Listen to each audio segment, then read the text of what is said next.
नमस्कार। पक्ष विपक्ष में बहुत स्वागत है आपका और मैं हूं आपके साथ जायरा अली। महाराष्ट्र की राजनीति में एक ट्रेंड देखने को मिल रहा है कि सत्ता में आते ही नई सरकार पिछली सरकार के फैसले बदल देती है। हाल ही में सत्ता में आई शिंदे सरकार ने पूर्ववर्ती महाविकास अघाड़ी यानी कि एमवीए सरकार के कम से कम आधा दर्जन निर्णयों पर रोक लगा दी है या उन्हें पलट दिया है। इस रिपोर्ट में देखिए।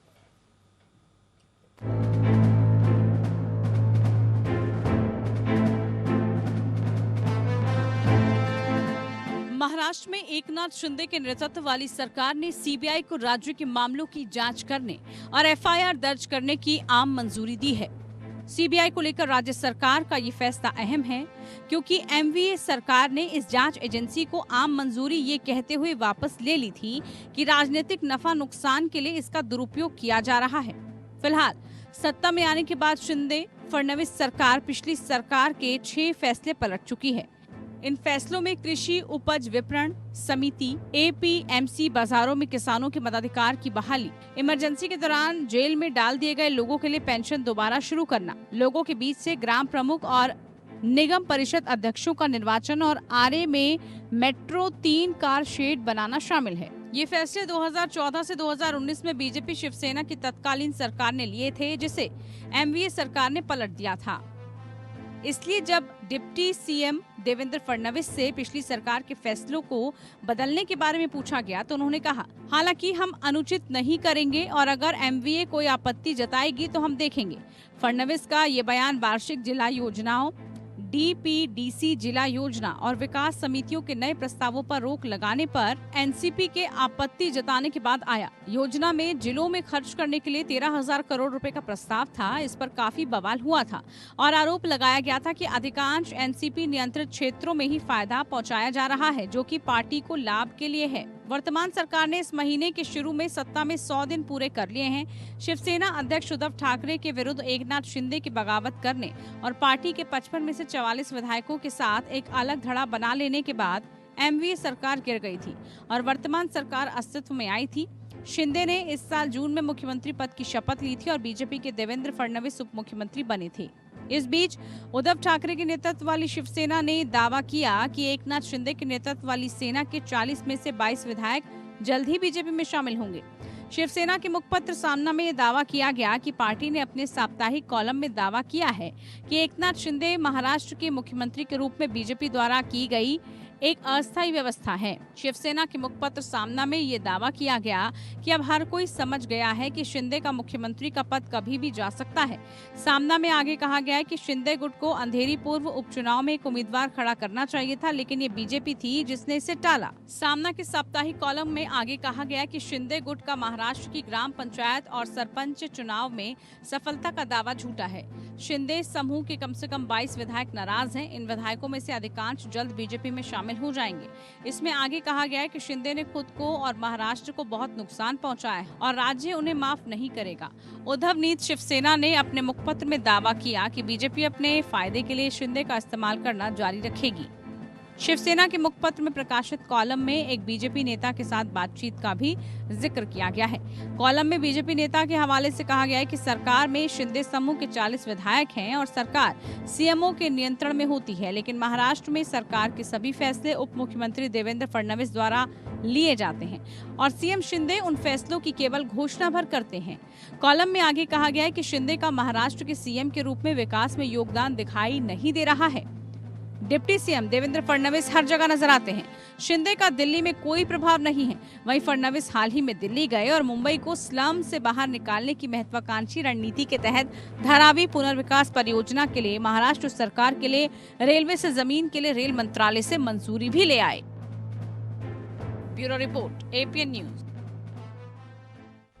तो महाराष्ट्र की राजनीति में वार पलटवार की जो सियासत लगातार जारी है, इसी पर आज हम खास चर्चा करने वाले हैं। मेहमान हमारे साथ जुड़ चुके हैं। विजय खेरा जी हमारे साथ बीजेपी प्रवक्ता हैं, वो जुड़ गए हैं। इसके अलावा संजय द्विवेदी शिवसेना प्रवक्ता हैं, वो भी जुड़ चुके हैं।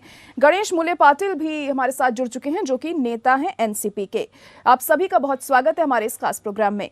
सबसे पहले विजय खेरा जी, आप ही के पास मैं आऊंगी। यहाँ पर देखिए, अब महाराष्ट्र की राजनीति में एक ट्रेंड सा चल गया है, जब भी कोई सरकार आती है वह पिछली सरकार के फैसलों को बदल देती है और यही सेम चीज दोबारा हमें यहाँ देखने को मिल रही है। कहा जा रहा है कि शिंदे सरकार ने पिछली सरकार के करीब आधा दर्जन फैसलों को पलट दिया है। आप परिवर्तन का बता रहे हैं, आदेश परिवर्तन है, नियम में बदलाव लाए हैं। इसमें खुद हिस्सेदार थी शिवसेना। कल तो उद्धव ठाकरे के लिए ठीक था, सब साथ थे, तब इन्होंने एक बार भी, अगर एक दफे भी शिवसेना ने बोला हो कि अगर हम किसानों का मताधिकार वापिस लाते हैं उपज विपणन समितियों में, अगर विरोध करते हैं किसानों को नहीं मताधिकार देना चाहिए, सब साथ थे। अब उनका मताधिकार इन्होंने छीन लिया एनसीपी के दबाव में, हमने द्वारा कर दिया, बिकॉज हमारे नियम में था। शिवसेना के साथ जब हम शामिल सरकार में थे तब शिवसेना उस निर्णयों की हिस्सेदार थी। आज उसे अधिकार ही नहीं, जुबान खोलने का अधिकार नहीं है, फिर भी बोल रहे हैं। अभी अपने ही फैसले के खिलाफ खुद ही बोल रहे हैं, खुद उन्होंने दबाव में बदले। हमने तो वही किया जो शिवसेना के साथ मिलके फैसले लिए गए थे, वही फैसले हमने द्वारा कर दिए हैं। आपने बदलाव किए थे ना, हमने कोई चेंज नहीं किया। सीबीआई की भी अगर आप ये तो एक उपज का 1963 का है। लेकिन विजय खेरा जी, शिवसेना तो दो गुटों में बढ़ चुकी है। जो गुट आपके पास है उसकी अलग सोच है और उद्धव गुट अलग है। यहाँ पर मैं उसकी बात कर रहा हूँ जो शिवसेना इकट्ठी थी, जिसके उद्धव ठाकरे हिस्से थे। उस शिवसेना का तो ये फैसला था, सिर्फ जो भारतीय जनता पार्टी ने जो फैसला लिया था उसी में तो ये सम्मिलित थे। तब तो इस पर सारी बहस हुई थी कि किसानों का मताधिकार वापिस होना चाहिए। भारतीय जनता पार्टी चाहती थी कि जब किसानों की ये समितियां हैं तो उन्हें क्यों नहीं मत का अधिकार मिलना चाहिए, तब इन्होंने मान लिया। और अब जब इनको दबाव पड़ा दूसरी पार्टी का तो इन्होंने ही बदला है। हमने तो वही निर्णय वापस किया जिसमें उद्धव ठाकरे खुद भी थे। यही आप दूसरे किस्से में भी देखिए, तो 1963 के कानून की बात है जो उन्होंने खुद बदला था, हमने उसी को चालू किया है। दूसरा बात आप देख लीजिए, अब राजनीतिक बंदियों की पेंशन का सवाल है। अरे पेंशन तो आपने की थी दो, आज आप कह रहे हैं कि इसमें आरएसएस के लोग बहुत थे, तब आप सो रहे थे, तब आरएसएस आपका हिस्सा था, आपका भाई था, तब सही थी सारी बातें, तब आरएसएस के बंदी अगर। लेकिन यही तो देखिए आप लोगों पर आरोप लगते हैं कि बीजेपी के हिसाब से ही शिवसेना चल रही है, मतलब शिंदे गुट जो है वो काम कर रहा है, महाराष्ट्र सरकार काम कर रही है, जो फैसले हैं वो देवेंद्र फडणवीस ले रहे हैं और एकनाथ शिंदे को तो बस अस्थायी तौर पर ही मुख्यमंत्री बनाया गया है, ऐसी भी खबरें आ रही हैं।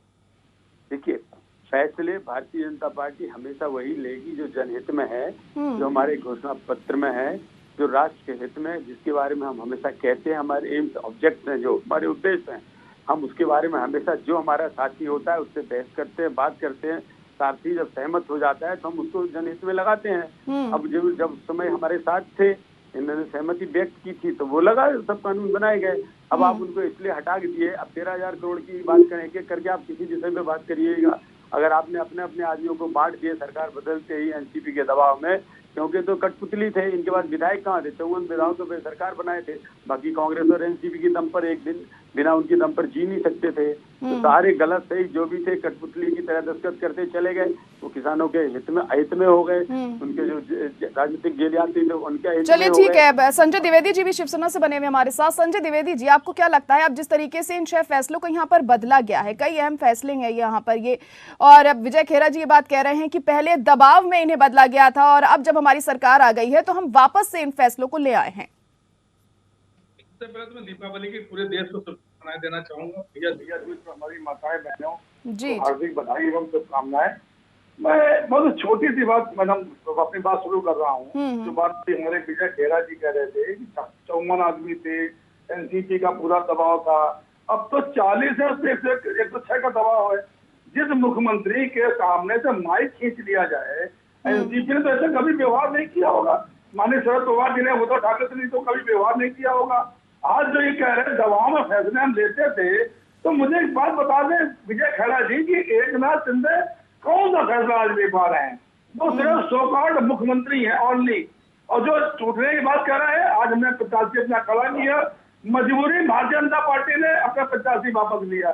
शिंदे जी की जो सोच थी वो शिवसैनिक अगर होते तो ये सोच उनकी पहले से जाग जाती कि उस विधायक के खिलाफ हम 85 नहीं खड़ा करेंगे। तो ये निश्चित आप जान लीजिए, उन्हें मुख्यमंत्री बनना था, सो-कॉल्ड मुख्यमंत्री सो-कॉल्ड मुख्यमंत्री बनना था, इसलिए उन्होंने विभाजन पार्टी किया। और जो बात ही कह रहे हैं हमारे खेरा जी कि निर्णय उद्धव ठाकरे नहीं ले पाते थे, तो आज कौन सा निर्णय ले पा रहे हैं? अभी मैं बात पूछना चाहता हूँ, राज ठाकरे जी या नवनीत राणा जी जो भोंपू हटाने की बात कर रहे थे मस्जिदों से, तो वो उनका कहाँ चला गया? आज कहाँ चला गया इनका? जो आज 3 महीने सरकार की चल रही है, तो कहाँ इनका चला आऊंगी गया? विजय जी मैं आपके अब पास। नहीं कितने मस्जिदों से हट गया फोटो, लेकिन इन्होंने कल माहौल बिगाड़ने के लिए कभी सुशांत सिंह राजपूत केस लाना, कभी कुछ लाना। आज चलिए ठीक है, जो आए साथ में ठीक है संजय जी। गणेश मूल्य पाटिल जी भी हमारे साथ जुड़े हुए हैं, एनसीपी से हैं वो। गणेश जी, आपको क्या लगता है, जैसे कि विजय खेरा जी कह रहे थे कि एनसीपी के दबाव में ही ये जो फैसले बदले गए थे उस वक्त पर बदले गए थे, इसलिए अब हमारी सरकार आ गई है तो हमने फिर से ये बदलाव किया है। संविधानिक है और हिंदी में कहावत है कि जिसके हाथ में लाठी उसी की भैंस होती है। इस तरह से ये सरकार काम कर रही है। जो पहले निर्णय लिए थे वो निर्णय उस मंत्रिमंडल में एकनाथ शिंदे अभी आ गए, उन्होंने ये कोई नई बात नहीं है। उसके हाथ में लाठी उसकी भैंस रहती है, इस तरह से चलते। पहले तो ये सरकार असंवैधानिक है और असंवैधानिक तरीके से सरकार आई हुई तो अच्छी लगी, लेकिन असंवैधानिक सरकार है, इसलिए इसका कोई इतना मतलब नहीं। जी, और ये तो होने वाला ही, ये तो होना ही रहता है। और ये जो निर्णय बदले हैं वो दिल्ली शोर को खुश करने के लिए बदले हैं। इसका एग्जाम्पल वो सीबीआई का जो पहले था कि सीबीआई अगर जांच करनी है तो राज्य सरकार की मंजूरी लेनी चाहिए थी, वो ये सरकार ने बदल। इसका मतलब है कि वो दिल्ली शोर को खुश करने के लिए उन्होंने निर्णय बदले। बीजेपी के दबाव में इस तरह के फैसले लिए गए थे, लेकिन अब ये आरोप आप पर भी तो लग रहे हैं, देखिए कि बीजेपी के दबाव में अब इन फैसलों को बदला गया है और आप ही के हिसाब से जो सरकार है वो काम कर रही है और एकनाथ शिंदे अपना कोई फैसला नहीं ले पाते हैं, देवेंद्र फडणवीस ही के हिसाब से चल रही है सरकार वहां पर। क्योंकि अभी देखिए हाल ही में दिल्ली भी देवेंद्र फडणवीस ही आए थे। मुझे खाली एक बात का उत्तर दे दें, ये हमसे बार बार प्रश्न कर रहे हैं, क्या ये उन फैसलों के हिस्सेदार थे कि नहीं, क्या इनकी उन फैसलों में सहमति थी कि नहीं, क्या इन्होंने उन फैसलों का किसी भी स्तर पर स्टेज पर विरोध किया था? आप क्या चेहरा लेके आज बोल रहे हो? ये तो तुम्हारे फैसले थे। या तो बोलो कि आप भारतीय जनता पार्टी के पिछले गु थे, आप हम यहाँ मिलाते थे, बोलिए ना आप, या बोलिए कि आपने इसका फैसला लिया। सीधा सवाल पूछिए ना इनसे जहरे जी। या तो ये बोल दें कि नहीं भाई हम तो जबरदस्ती हमने साथ दिया इनका, हम तो पिछले गु थे, और या फिर ये कहिए कि आप उस फैसले के हिस्सेदार थे, समझदारी से आपने दिमाग अप्लाई करके वो फैसले लिए थे, हमने कुछ नया थोड़ी ना किया। आप ही के फैसले जो उद्धव ठाकरे के साथ मिलकर लिए गए थे ज्वाइंट शिवसेना, अब तो उनकी आइडियोलॉजी चेंज हो गई है ना। देखिए 2 गुट बढ़ चुके हैं तो आइडियोलॉजी भी चेंज हो गई है। उद्धव गुट की अलग सोच है, शिंदे गुट की अलग सोच है, यहाँ पर वो अलग ही इसीलिए हुए हैं। नहीं, मैं ये कह रहा हूँ इस फैसले में आप साथ थे, आप सहमत थे, आप उसके हिस्से थे, आप उसको कैसे करें कि ये गलत है? कैसे कह सकते हैं आप? उस स्टेज पर कभी विरोध किया था आपने उन फैसलों का? अब सीबीआई का ले लीजिए, अब एक की बात तो मैं कर चुका था कृषि मंडी की। सीबीआई का अरे क्या खतरा है आपको, क्या डर है, क्यों भाग रहे हो? सारी दुनिया कहती है सीबीआई पे भरोसा, हर आदमी जो सताया जाता है कहता है सीबीआई इंक्वायरी करा दो, ऊपर से नीचे तक हर आदमी कहता है। जी संजय द्विवेदी जी कुछ कहना चाह रहे हैं आप, कहिए संजय जी। अभी खैरादार एक बात कह रहे थे, आप शामिल थे तो फैसले को लेते थे, तो हमने उसमें भी किया था जब सरकार थी, तो आपने क्यों नहीं चेंज कर दिया? जब हमारी सरकार बनी हमने चेंज किया, अब आके आपने फिर चेंज कर दिया। ये मुझे बताइए, मेट्रो स्टेट वाला जो जहाँ बनना है, जहाँ पेड़ कटने हैं, पेड़ ना कटते हैं, हमने विरोध भी किया था, सरकार रहते विरोध किया था। और जहाँ तक आप 40 विधायकों की बात करना है तो ये तो गद्दार है, इनकी बात क्या करना आपको? ये गद्दार है भाई, इन गद्दारों को मतलब ही नहीं ना, गद्दार तो मजबूरी है। जी विजय खेरा जी, ये बात भी देखिए, अभी मुखपत्र सामना में भी ये कहा गया है, शिवसेना के मुखपत्र में ये कहा गया है देखिए कि 22 विधायक बीजेपी में शामिल हो सकते हैं और शिंदे गुट से नाराज चल रहे हैं, ऐसी भी खबरें आ रही हैं। बिल्कुल, इसका जवाब विजय खेरा जी आपसे लेना चाहूंगी मैं। देखिए हम बताएं आपसे, सामना में जो लिखा गया है वो उनका अपना मुखौटा है, अपनी खुद की लेख है, जो मर्जी है 22 क्या ये बोलने के लोकसभा के इनके पास 400 लोग हैं आने वाले, उसका तो हमारे पास कोई इलाज नहीं है। ये अपने आप सामना में जो भी लिखते रहे, इनका अखबार है, ये खुद लिखते हैं। लेकिन जहाँ तक हम ये कह रहे हैं आपसे, गद्दारी की बात कर रहे हैं, गद्दार तो वो हैं जिन्होंने किसानों को धोखा दिया, गद्दार तो वो है तब गद्दार नहीं थी शिवसेना हमारे साथ किसानों को पदाधिकार। संजय जी आऊंगी आपके पास, देखिए ऐसे बात समझ में नहीं आती है, आप 2 मिनट शांत रहिए, उनकी बात सुन लीजिए फिर अपनी बात रखिएगा। गद्दारी की थी हमने, वो गद्दारी की है जो गद्दारी आपने किसानों के साथ की शरद पवार से मिलकर, वो गद्दारी हमने दूर कर दी। हमने किसानों का हक दिलवा दिया, जो आपने छुड़ाया हक इसलिए छुड़ाया क्योंकि एनसीपी नहीं चाहती थी, आपने उनसे मिलकर किसानों का वोट का अधिकार छुड़ा लिया जो आपने खुद दिया था। यह है गद्दारी। चलिए ठीक है संजय जी, जवाब दीजिए। ठीक है विजय जी, संजय जी जवाब दीजिए। 700 किसान मर गए, 700 किसान मरने के बाद 3 काले कानून वापस लिए गए, 700 किसानों को मरने के बाद। बात का जवाब दो भाई। नहीं है, ये किसान के साथ में है। देखिए 700 किसान मरे थे, अगर उन्होंने 3 दिन वापस ले लिए होते और पूरी मीडिया भी कहीं नहीं चाहिए, इनके जो प्रवक्ता थे वो कहना चाहिए, तो आखिरकार क्यों वापस लिए? अगर वापस पहले ले लिए गए होते तो 700 किसान आज बच जाते कि नहीं बच जाते? लेकिन ना, जो ये ज्ञान है वो सही, बाकी विपक्ष में ज्ञान नहीं दे पा रहा है। अरे अब 40 विधायक जब सरकार बन रही थी तभी 40 विधायक उसमें भी शामिल थे, 2019 में भी, और निर्णयों में भी शामिल थे। नहीं, आप ये मुझे बताइए संजय जी, देखिए सामना में जो तमाम बातें लिखी गई हैं, कहा गया है कि 22 विधायक बीजेपी में शामिल होने वाले हैं, और साथ ही ये भी कहा गया है कि भारतीय जनता पार्टी के दबाव में ही जो अंधेरी पूर्व की सीट है उस पर कैंडिडेट उतारा गया है। हालांकि पहले ये हो रहा था कि वहां पर कोई कैंडिडेट, एक ही कैंडिडेट रहेगा, उतारा नहीं जाएगा, और बीजेपी के दबाव में ही ऐसा किया गया है। तो ये किस आधार पर ये बातें कही गई थी उसमें? जी, जब अंधेरी में चुनाव होना था उससे पहले सबसे पहले एप्लीकेशन दी थी, तब मैं वहाँ चुनाव लड़ने जा रहा हूँ, इसलिए मुझे पार्टी मेरी है, हमें पार्टी का सिंबल दिया जाए, ये बात उन्होंने कही थी कि नहीं गई थी। तो भारतीय जनता खड़ा करती है। अगर सिंधिया शिवसैनिक थे तो एक शिवसैनिक की विधायक की डेथ हुई थी तो उनको बाद उसी से पता करना चाहिए था, चुनाव जाने की जरूरत नहीं थी उनको। लेकिन ये सब दिखावटी वाले हैं, ये सब भामाशाह हुआ है, आप समझ गद्दार है सर, ये गद्दारों के। चलिए ठीक है विजय जी, विजय जी जवाब दे सकते हैं आप, क्योंकि लगातार यही ये बात सामने आ रही है, कह रहे हैं कि आपके हिसाब से चल रही है सरकार और एकनाथ शिंदे कोई फैसला नहीं ले रहे हैं, सिर्फ देवेंद्र फडणवीस ही ले रहे हैं फैसले। यहाँ पर लगातार यही आरोप आप पर लगाए जा रहे हैं, और जैसे कि मैंने पहले भी कहा था, अंधेरी पूर्व सीट पर भी आप ही के जरिए दबाव बनाया गया था कि वहां पे जो कैंडिडेट उतारा गया है। आपने खुद के लिए फैसले बदले थे, हमने खुद के लिए फैसलों को बहाल किया है, फर्क है।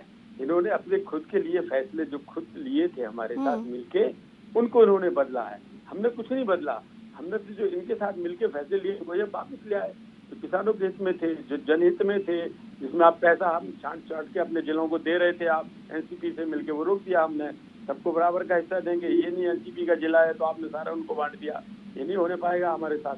हम तो जनहित की बात कर रहे हैं, तीनों फैसले जनहित में लिए थे, तीनों हमने वापस करे, जो भी आपसे जिन पर हमारी चर्चा हो चुकी है। और आपके पास उसका जवाब है नहीं, अब आप रिश्तेदार थे कि नहीं थे, तो हमारे साथ थे कि नहीं थे, आपने कह दिया नहीं हमने तो विरोध किया था। अरे विरोध किया था तो पास कैसे होता भाई?